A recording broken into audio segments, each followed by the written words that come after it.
आज की हमारी कहानी है ऐसी प्यारी खुशबू और इसे लिखा है मीरा हड़प ने। क्या ही प्यारी खुशबू है, ये कहाँ से आ रही है? ये यहाँ से नहीं आ रही, ये फूलों की खुशबू है।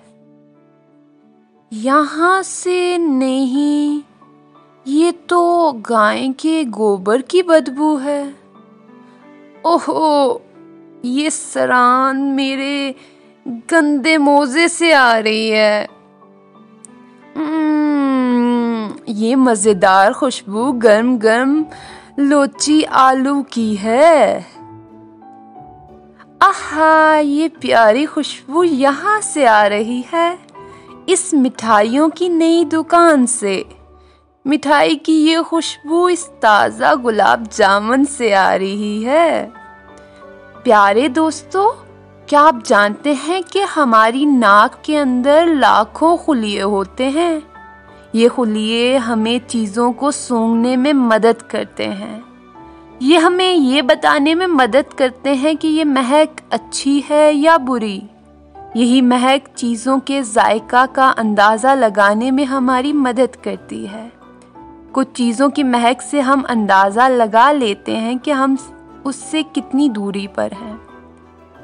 महक को महसूस करने की सलाहियत जानवरों में इंसानों से ज़्यादा होती है।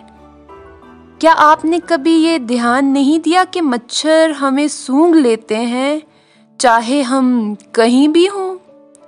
और चूंटियों को उन टुकड़ों के बारे में कौन बताता है जिन्हें हम खाने के दौरान ज़मीन पर फेंक देते हैं? बहुत आसान सी बात है, ये उनके सूंघने की सलाहियत है जो उन्हें बताती है।